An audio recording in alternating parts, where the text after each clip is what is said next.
Je suis prophète Paul Kaloumé, je suis visionnaire de la famille Chandelier, mais je vais dire, je suis aussi auteur, je suis formateur, je suis conférencier et j'aimerais partager avec vous cette petite vidéo qui va vous édifier. Je vais parler sur l'offrande de la forêt, l'offrande de la forêt, c'est-à-dire l'offrande que la forêt donne. Tout a commencé dans les Saintes Écritures. Là, nous sommes dans le livre de Genèse. C'est Genèse, le chapitre 6. Et là, nous pouvons facilement faire la lecture au verset 14.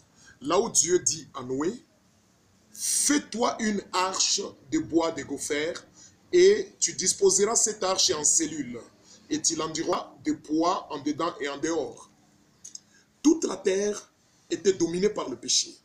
La terre était visitée par le péché. La terre était complètement conduite, dirigée par le péché.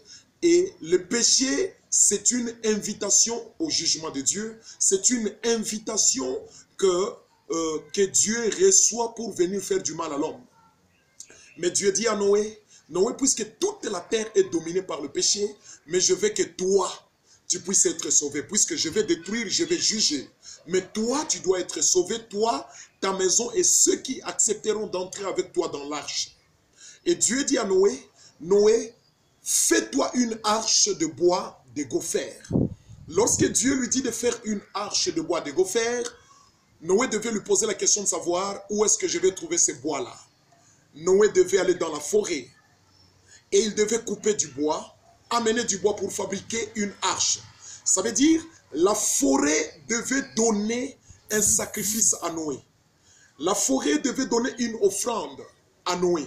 La forêt devait pourvoir, devait fournir de bois à Noé pour la fabrication de l'arche.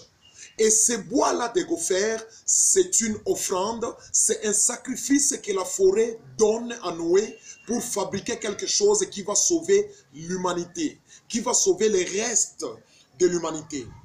Voilà que si aujourd'hui, Dieu peut commencer à coopérer avec la forêt, mais il a commencé d'abord sa coopération avec le jardin. Vous vous souvenez, au commencement, il a commencé à coopérer d'abord avec le jardin.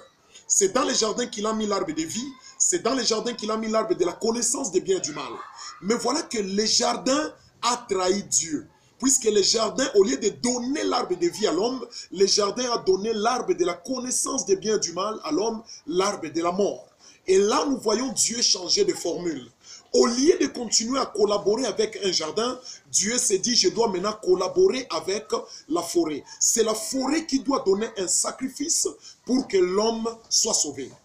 Or, comprenez bien, les jardins, pour te donner quelque chose, tu dois lui donner d'abord. Tu dois s'aimer pour que le jardin te donne. Les jardins, pour te donner quelque chose, tu dois l'entretenir.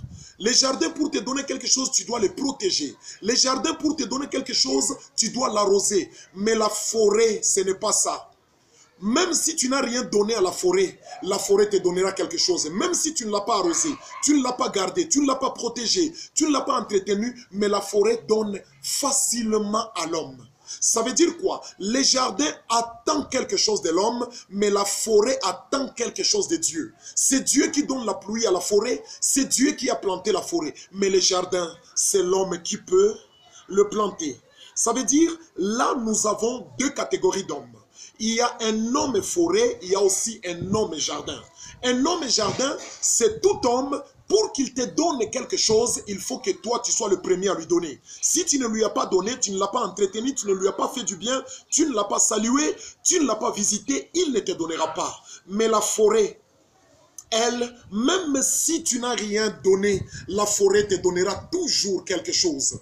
Voilà pourquoi, même lorsque Noé est allé couper du bois dans la forêt ne lui a pas dit, Noé, tu as coupé du bois. J'aurais besoin que tu reviennes ici pour venir replanter ce que tu as coupé. Non, non. La forêt pouvait dire à Noé, Noé, même si je te donne tous ces bois, même si tu coupes tous ces bois, lorsque Dieu va m'arroser, je vais encore faire pousser d'autres bois. C'est-à-dire, la forêt, c'est tout homme qui ne compte que sur Dieu. C'est-à-dire, pour lui, quand il donne, il n'attend rien en retour. Quand il donne, quand il fait un sacrifice, il fait une offrande, il fait un don à quelqu'un, il fait un cadeau, il n'attend rien en retour. Ce sont de tels hommes que nous cherchons.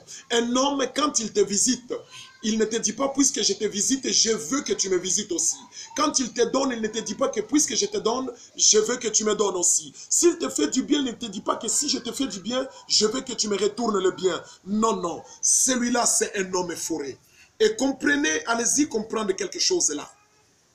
La forêt a toujours été plus grande que les jardins. C'est-à-dire un homme qui donne, mais qui a les yeux fixés vers Dieu. Il a toujours été plus grand que l'homme qui donne, qu'un homme qui donne, mais qui attend la récompense auprès de notre homme. C'est-à-dire la forêt et les jardins, nous voyons deux catégories d'hommes. Il y a un homme jardin, c'est l'homme qui attend la récompense auprès de notre homme, mais il y a aussi un homme forêt, lui il attend la récompense seulement auprès de Dieu. Mais j'aimerais que tu te comportes cette fois comme la forêt et non comme le jardin. Puisque si tu te comportes comme un jardin, tu resteras petit. Mais si tu te comportes comme une forêt, tu resteras grand et tu seras grand. Celui qui entretient la forêt, c'est Dieu. Mais celui qui entretient le jardin, c'est l'homme. Alors, j'aimerais bien que dans la maison, dans ton mariage, vérifie bien, est-ce que tu es un mari forêt ou bien un mari jardin? Non, non, tu attends que la femme fasse ça pour que toi tu puisses le faire. Tu attends que ta femme change, que X ou bien Y change pour que toi tu changes. Tu attends qu'on te fasse du bien pour que toi aussi tu puisses faire du bien. Là, tu te comportes comme un jardin.